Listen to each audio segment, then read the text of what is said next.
하나님 주시는 말씀 같이 보겠습니다. 히브리서 11장 24, 25, 26절 우리 섭절 말씀 한 음성으로 함께 읽도록 하겠습니다.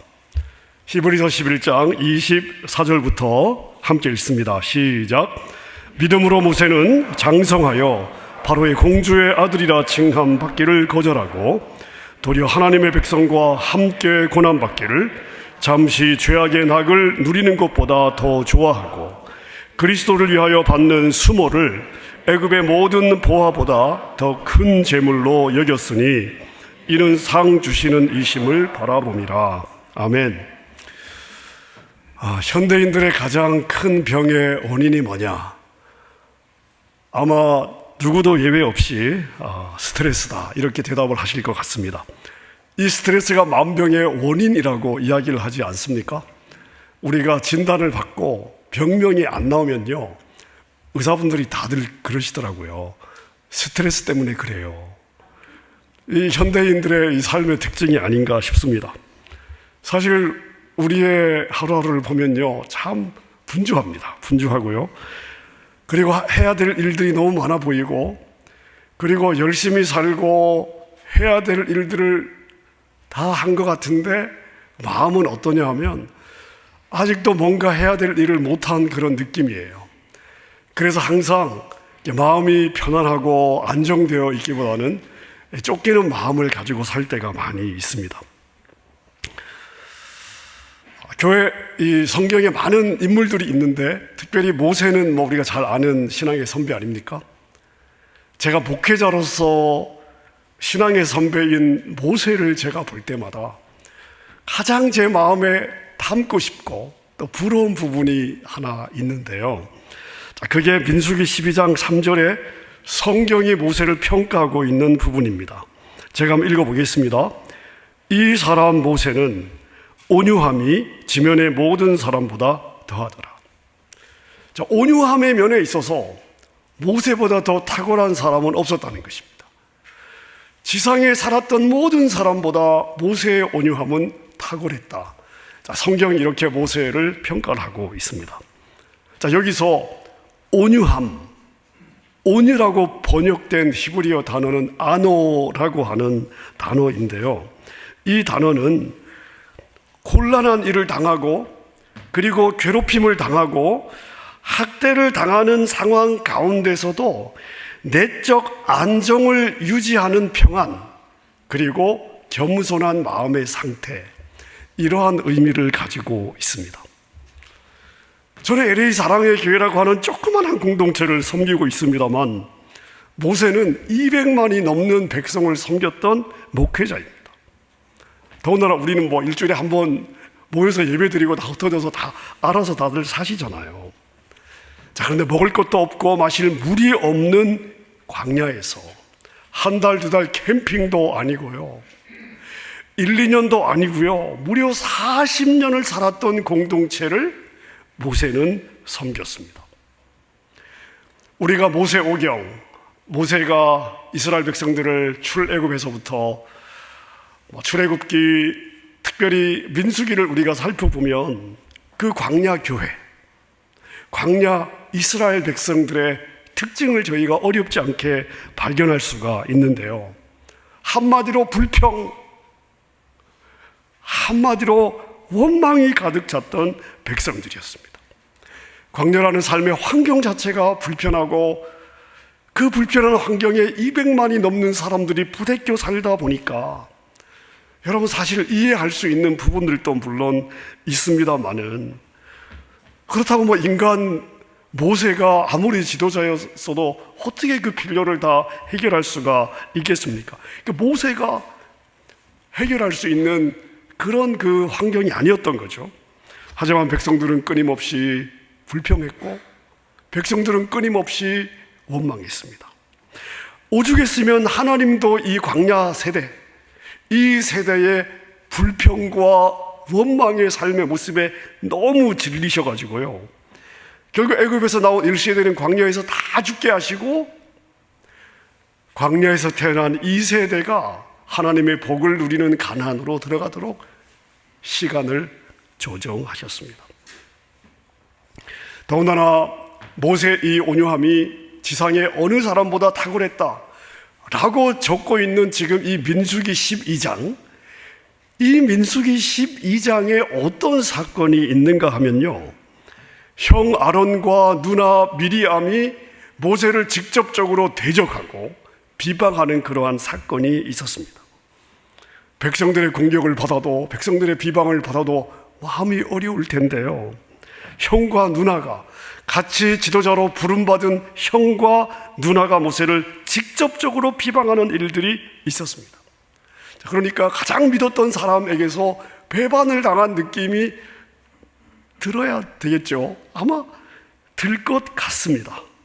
모세의 마음이 다른 어느 때보다도 힘들었을 것 같은데, 바로 그때의 모세의 마음을 성경이 지금 모세의 온유함이 지상에 누구보다도 탁월했다라고 적고 있는 것입니다. 그때 모세의 상태, 형과 누나로부터 공격을 받아서 누가 봐도 마음이 가장 어려웠을 그때의 모세의 마음의 상태를 온유함으로 표현하고 있습니다. 그러니까 이런 상황에서도 모세는 내적인 안정, 내적인 평강, 그리고 겸손함을 잃지 않았다는 거예요.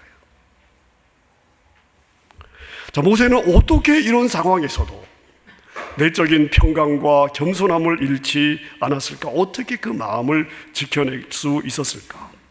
우리가 모세의 삶을 보면, 특별히 지도자로서 모세가 이스라엘 백성들을 쭉 이끌었던 그런 그 기록들을 우리가 보면요, 모세는 사람들의 말에 휘둘리지 않았습니다. 사람들이 무슨 말을 해도 막 이렇게 격동하지 않았어요. 그리고 자신의 감정에 휘둘리지 않았습니다. 그리고 모세는 철저하게 하나님의 원리를 붙잡고 하나님의 원리 위에서 살았습니다. 자, 그래서 이런 그 광야 교회를 섬겼던, 광야 백성들을 섬겼던 모세가 그 상황에서 그 내적 평안과 겸손함을 가질 수 있었던, 모세가 붙잡고 살았던 영적 원리가 무엇이었을까? 우리가 당연히 궁금한데, 자, 신약으로 넘어와서 신약 성경이 구약의 모세에 대해서 평가하고 있는 오늘 우리가 읽었던 이 석절 말씀에 모세가 붙잡았던 영적인 원리가 기록이 되어 있고요. 그리고 이것이 바로 모세로 하여금 지상의 어떤 사람보다 온유한 사람으로 평가받게 만들었던 믿음의 원리가 있습니다. 자, 오늘 본문을 통해서 몇 가지 살펴보겠는데, 첫 번째는요, 모세는 자신이 누구인지를 정확하게 알고 있었습니다. 그러니까 결국 이런 거예요. 나는 누구인가? 자, 여러분은 여러분 자신을 향해서 나는 누구인가? 여러분은 누구십니까?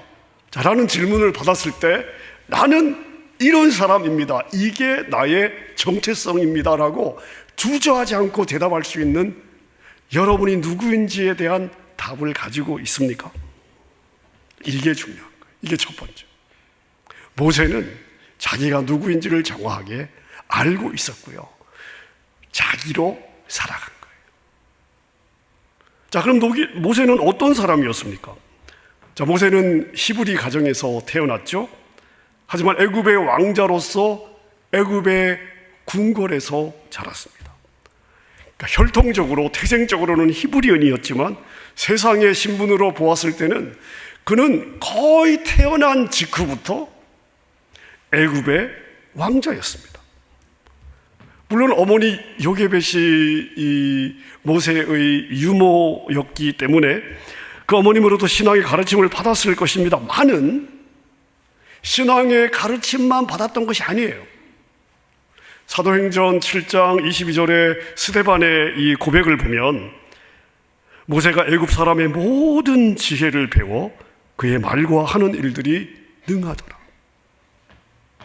그러니까 모세는 애굽의 왕자로서 애굽의 모든 문화, 역사, 과학, 그러한 교육들을 배우면서 자랐다는 거죠. 애굽의 모든 교육을 받은 것입니다. 여러분 생각해 보십시오. 여러분이 가정에서 아이들에게 가르치는 거하고 아이들이 학교에서 배우는 거하고 무엇이 더 큰 영향을 미치고 있습니까? 여러분들이 아이들에게 가르치는 것들이 아이들이 학교에서 배우는 것보다 더 큰 영향을 끼치고 있다고 여러분은 말할 수 있습니까? 학교에서 배우는 것들이 아이들의 정신세계를 형성하고 있다고 여러분 우리가 다 인정 아마 할 것 같습니다. 모세도 그러지 않았을까요? 자, 그런데 모세는 그 왕자의 신분을 거절하고 히브리인으로 살기로 결정한 거예요. 왕자의 신분이 아니라 히브리인으로 살기로 결정한 것입니다. 자, 근데 당시 히브리인들이 어떤 사람들입니까? 노예였습니다. 노예. 여러분, 요즘 종업원의 개념이 아니에요. 요즘은 누구 그러더라고요. 종업원이 왕이라고 그러더라고요. 그런 종업원의 개념이 아닙니다. 노예는요, 인간이 아니었습니다. 만약에 상식이 있는 사람이었으면요, 자기가 어떻게 해서든지 히브리인이라는 사실이 밝혀질까봐 걱정하고 염려하고 히브리인이라는 것이 드러나지 않도록 아마 자기 자신을 감추려고 마음을 많이 썼을 것 같습니다. 자, 근데 모세는 달란 거예요. 왕자로서가 아니라 노예였던 히브리인으로 살기로 결정한 것입니다. 왜요? 그들이 하나님의 백성이었기 때문에. 여러분, 우리가 아무리 화려하고 편안하고 정말 좋은 그런 환경, 그런 포지션, 그런 그 자리에 있다 할지라도 그런 거 있잖아요. 내가 서 있을 곳이 이거 아닌 것 같다. 이거 내 자리가 좀 아닌 것 같다. 이러면은 그 마음이 안 편하죠. 불편할 것 같습니다. 자, 그러다가 내가 있어야 될 내 자리로 돌아오면 그 자리보다는 좀 못해 보여도 마음은 평안하지 않습니까? 같은 이치일 것 같습니다. 여러분, 참 평안은요, 내가 진짜 나로 살아갈 때 누리는 특권이다. 이렇게 우리가 이야기할 수 있습니다. 자, 여러분은 이 땅에서 어떤 존재로 살아가십니까? 하나님의 자녀로 살아가십니까? 아니면 세상의 자녀로 살고 있으십니까? 여러분, 세상의 자녀로 살아가는 한 그 자리가 여러분에게 아무리 많은 세상의 것을 준다 할지라도 이미 여러분은 하나님의 자녀로 성별되었고 선택되었기 때문에 여러분의 영이 그것을 알고 있기 때문에 여러분은 결코 내적 평안을 누리기 어려우실 겁니다. 에베소서 6장을 보면 바울 사도가 전신갑주에 대해서 이야기를 하죠. 우리가 영적인 전쟁을 하기 위해 하나님의 군사로서 이 땅에서 우리는 정사와 권사와 어둠의 세상 주관자들과 하늘의 악한 영들로부터 끊임없이 공격을 받고 그들을 대항하여 싸워야 되는데 그들이 워낙 이 꾀를 내고 간사하게 우리를 넘어뜨리려고 속이기 때문에 우리 하나님의 전신갑주를 입어야 된다는 것입니다. 하나님의 전신갑주를 입지 않고 우리가 그 사단의 꾀를 분별해서 싸우기 어렵다는 거예요. 자, 그래서 이 하나님의 전신갑주에 대한 이야기가 나오는데요, 우리가 입어야 할 하나님의 전신갑주 중에 하나가 뭐냐 하면 평안의 복음이 준비한 신발을 신어라, 이렇게 이야기를 하고 있습니다. 자, 여러분, 우리가 일천번째로 지금 이 전신갑주를 매일 저희가 입잖아요. 고백하고 선포하잖아요. 자, 근데 이런 질문을 안 해보십니까? 복음이면 복음이지 왜 이 복음 앞에 평안의 복음을 붙이냐? 왜 이 복음을 평안의 복음이라고 이야기를 하냐?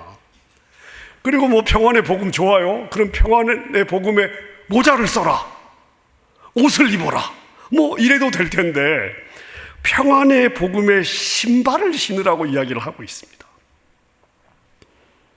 왜 그럴까요? 자, 여러분, 내가 내 인생의 주인이라고 한번 생각해 보십시오. 우리는 주님을 믿기 전에 내가 내 인생의 주인으로 살아왔습니다. 자, 내가 내 인생의 주인이면 내 인생을 누가 결정해야 됩니까? 내가 결정해야죠. A로 갈 거냐 B로 갈 거냐 내가 결정하는 것입니다. 그리고 그 결정에 대한 책임은 내가 지는 거죠. 자, 그런데 내가 내 인생을 책임질 정도의 능력이 나에게 있습니까? 그런 지혜가 나에게 있습니까? 한 치 앞도 내다볼 수 없는 연약하고 부족한 무능한 인생인데, 만약 그런 내가 내 인생을 책임져야 된다면 우리는 하루하루 불안할 수밖에 없을 것 같습니다. 자, 그런데 복음이 무엇입니까? 하나님이 예수 그리스도를 통해서 우리에게 주신 복음이 무엇입니까? 지금까지는 내가 내 인생의 주인인 줄 알고 살아왔단 말입니다. 근데 이제는 내가 내 인생의 주인이 아니고요, 하나님이 오셔서 하나님이 내 인생의 주인이 되어주신 거예요. 하나님이 나의 주인이 되어주셨고 나의 왕이 되어주셨어요. 나는 그분의 종이 된 거예요. 그분의 백성이 된 것입니다. 여러분, 이게 복음이에요. 성경은 이것을 복음이라고 이야기를 하고 있습니다. 자, 그러면 내일 무엇을 먹을까? 무엇을 마실까? 무엇을 입을까? 이건 누가 걱정해야 됩니까? 주인이 걱정해야죠. 종은 걱정할 일이 없는 것입니다. 내일 일에 대한 염려는 주인의 몫이에요. 종은요, 그냥 주인이 하라는 대로 하면 되는 것입니다. 나머지는 다 주인의 몫이에요. 여러분, 그래서 이 복음의 신을 신으면 내가 어디에 가도 주님이 주인이니까, 내가 무엇을 해도 주님이 주인이니까 우리는 평안을 누릴 수가 있는 것입니다. 아멘입니까? 그래서 평안의 복음의 신발을 신어라. 그래야 이 사단과의 전쟁에서 우리의 마음이 조급하지 않고 분주하지 않고 몰리지 않고 쫓기지 않고 어떤 상황에서도 내적 고요함과 평안함을 누릴 수 있다. 평안의 복음의 신을 신어라. 이렇게 우리에게 권면하고 있는 것입니다. 여러분, 저는 지난 몇 년간 앞이 보이지 않을 때마다 정말 때로 숨이 쉬어지지 않는 압박감을 경험할 때마다 이 평안의 복음의 신발을 내가 신겠다고, 주님이 주인이시고 나는 종이기 때문에 내일 일을 염려하지 않겠다고, 하나님, 이 평안의 복음의 신발을 제가 신습니다. 약속하신 대로 평안을 나에게 주십시오. 이것을 하루에 수천 번 고백한 날도 있습니다.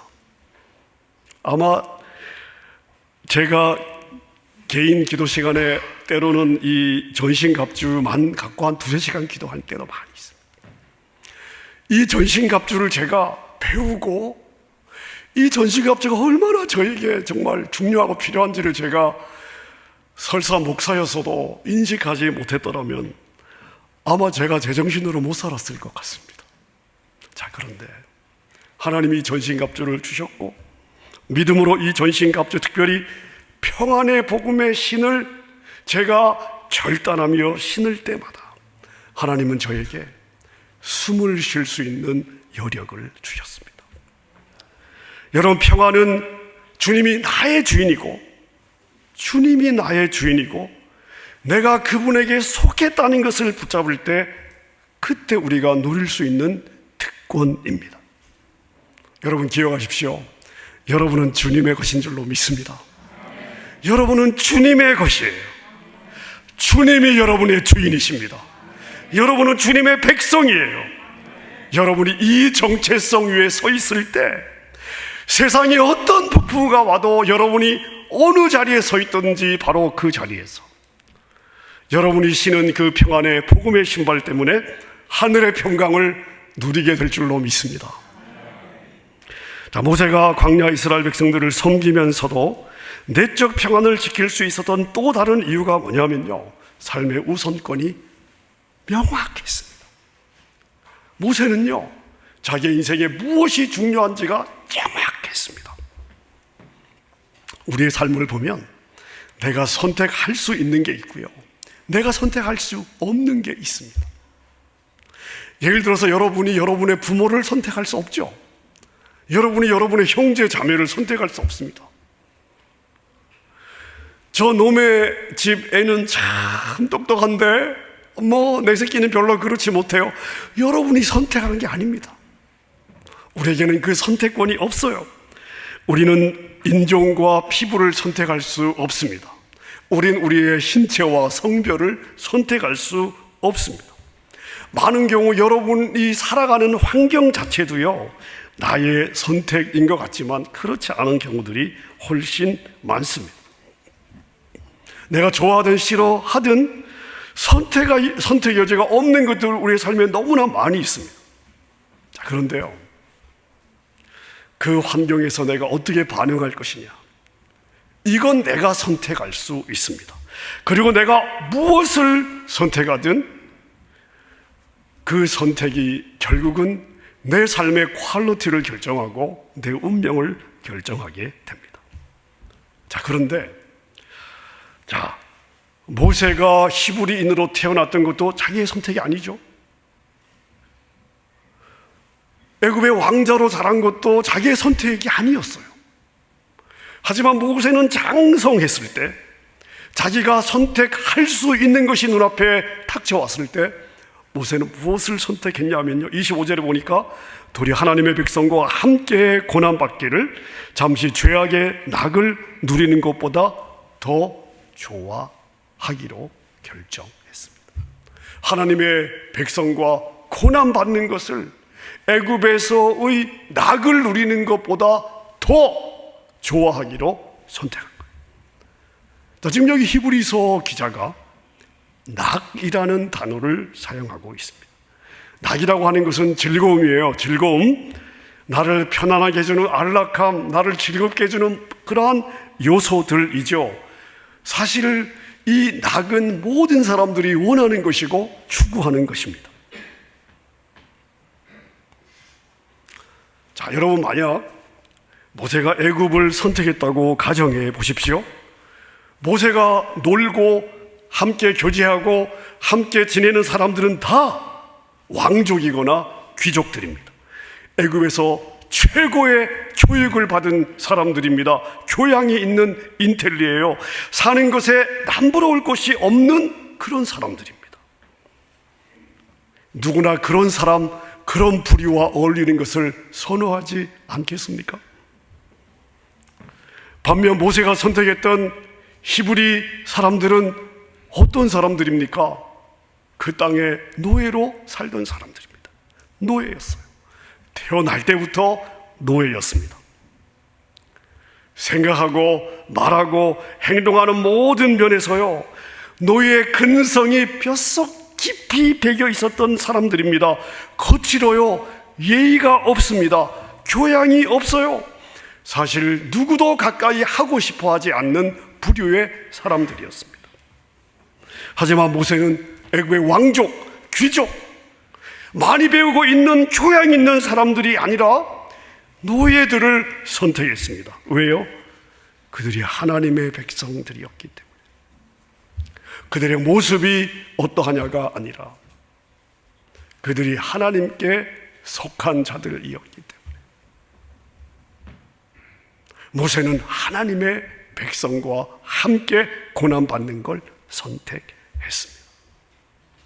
모세가 만약 애굽의 왕자로 살기로 결정했다면, 거기 머물러 있기로 선택했다면 잠시 부귀 영화를 누리고 어쩌면 애굽의 왕이 되었을 수도 있습니다. 자, 그렇게 되면 애굽 사람으로부터 신으로 추앙을 받았을 것이고요, 죽고 나면 미이라로 그 육신이 보존이 되었을 것입니다.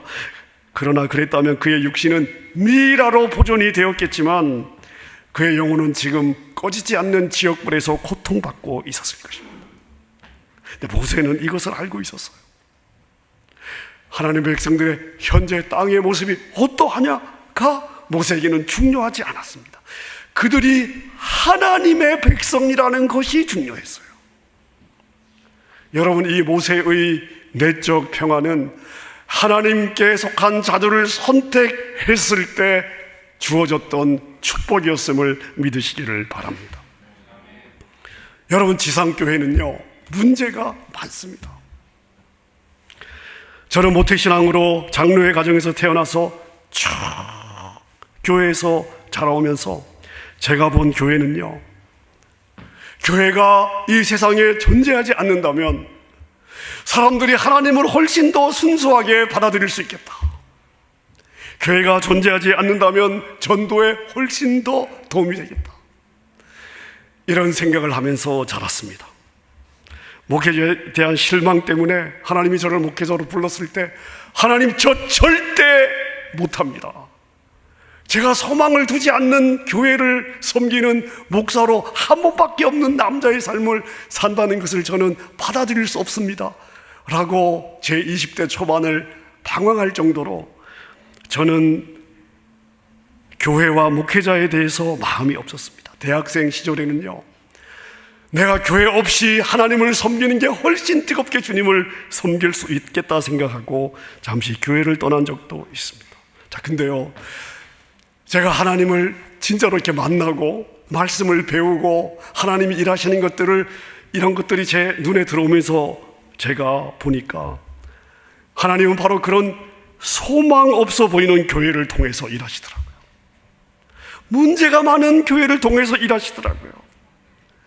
저같이 소망 없는 연약한 인생을 목회자로 부르셔서 주님의 교회를 섬기게 하시더라고요.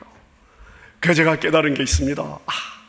하나님의 섭리는 측량할 수 없는 거구나.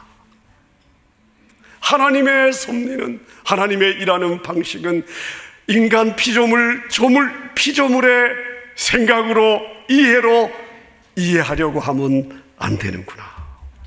여러분, 내 머리로 재단하면요, 하나님은요, 이해가 안 되는 분입니다. 그래도 내 머리로 자꾸만 이해하고 재단하려고 하면 여러분, 인간의 마음에 상처만 쌓일 거예요. 이해가 되지 않아요. 왜 이렇게 일하시는지. 자, 그런데 하나 분명한 것은요, 하나님은 항상 오르시다는 겁니다. 하나님은 항상. 하나님은 역사의 주관자예요. 절대 주권자, 통치자이십니다. 그 하나님은요, 내가 원하는 시간에 내가 원하는 방식으로 내가 원하는 것을 행하지 않으십니다. 그래도 하나님은 오르십니다. 그때 내가 하나님을 신뢰하고 하나님의 가치를 선택한다면, 감히 피조물의 하나님의 섭리를 판단하는 우를 범하지 않고 오히려 하나님의 평강을 누리게 될 것입니다. 사랑하는 여러분, 하나님이 항상 여러분의 우선이 될 수 있기를 바랍니다. 하나님의 교회와 하나님의 백성들이 여러분의 우선이 될 수 있기를 바랍니다. 그렇게 하면 하나님의 평강이 여러분 가운데 임하게 될 것입니다. 말씀을 정리하겠습니다. 성경이 말하는 이 모세의 온유함은요, 목회자인 저에게 너무나 참 닮고 싶은 부분이에요. 너무나 부러운 부분입니다. 그래서 제가 원어를 들어가서 자료를 찾아보니까 이 온유함은 내적인 평강, 겸손함, 이런 의미를 원어가 가지고 있더라고요. 여러분, 우리는요, 먹고 살 만큼 돈이 있고 부대껴야 될 사람들하고 어울리지 않고 편안한 마음으로 지낸다면 온유한 마음 가지는 거 어렵지 않을 수도 있겠다 생각할 수 있습니다. 자, 그런데 노예로 태어나서 노예로 지금 살아가고 있습니다. 노예 근성이 뼛속 깊이 배어있는 사람들입니다. 모든 것이 편안한 환경이 아니라 먹을 것과 마실 것과 인간의 기본적인 삶의 조건이 갖춰지지 않은 광야입니다. 여러분, 한두 명이 아니에요. 캠핑하는 게 아닙니다. 그 200명을 그 환경에서 섬겼던 모세가 이런 온유함, 내적 평강과 겸손함과 깊은 내적 고요함을 누렸다는 것. 여러분, 이것은 언제나 저에게 정말 큰 도전이고, 그리고 닮고 싶은 부분입니다. 과연 그것이 어떻게 가능했을까? 오늘 히브리서 11장 본문은 두 가지를 이야기해 주고 있습니다. 모세는 자기가 누구인지를 알았어요. 자신의 정체성이 무엇인지를 알았습니다. 무엇이 중요한지, 삶의 우선권이 무엇인지를 알았습니다. 그리고 모세는요, 삶의 여정마다 그 영적인 원리, 그 원리 위에 서서 판단했고, 그 원리의 관점으로 바라봤고, 그 원리 위에서 살아갔습니다. 여러분, 이것을 한마디로 정리하면, 제가 말씀을 묵상하면서 이걸 한마디로 정리하면요, 모세는요 하나님을 아는 사람이에요. 모세는 하나님을 알았다. 하나님을 아는 사람은 이렇게 할 수밖에 없는 거죠. 하나님을 아니까. 사랑하는 여러분, 2022년에 새로운 6개월을 하나님 우리에게 주셨습니다. 나머지 이 6개월을 살아가는 동안에 하나님을 향해 달려갈 수 있기를 바랍니다. 여러분의 여정 속에 하나님을 만지고 느끼고 경험하십시오. 하나님은 여러분 안에서, 여러분 옆에서 여러분과 함께 동행하는 실체예요. 실존하시는 분이심을 확인하십시오. 그렇다면 더 분주해지는 세상 속에서도 하늘의 평강을 누리며 살아가게 되리라 믿습니다. 여러분의 삶이 이러한 삶이 될 수 있기를 주님의 이름으로 축원합니다. 함께 우리 찬양하십시다. 이 찬양의 몇 표현이 제 마음에 많이 와 닿았습니다.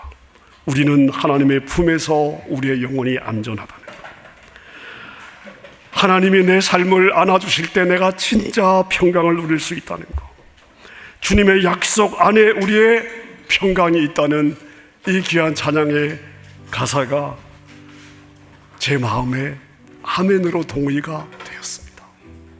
함께 우리 찬양 고백하겠습니다.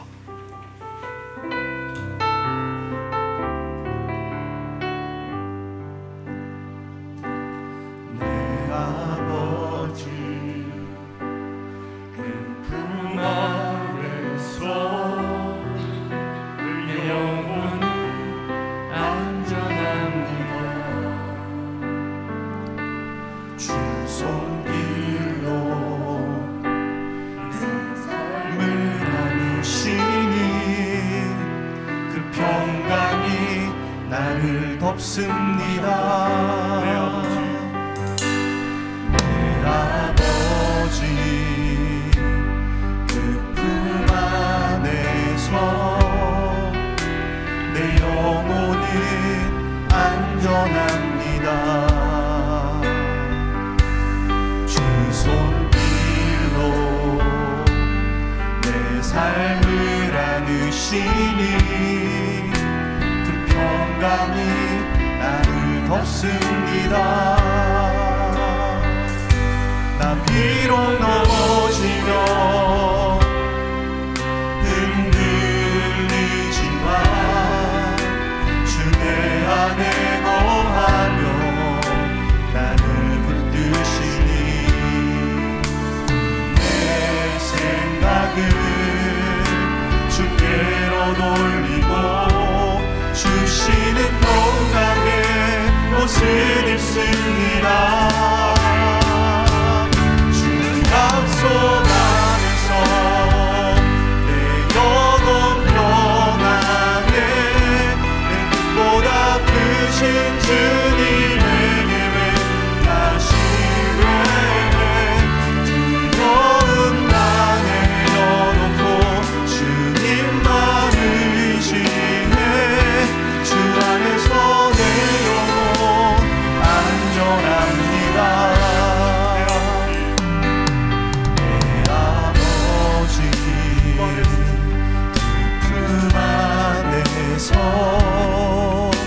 내 영혼은 안전합니다. 주 손길로 내 삶을 안으시니 그 평강이 나를 덮습니다. 나 비록 넘어지며 흔들리지만 주 내 안에 거하며 나를 붙드시니 내 생각을 주께로 돌리고 주시는 평강의 옷을 입습니다.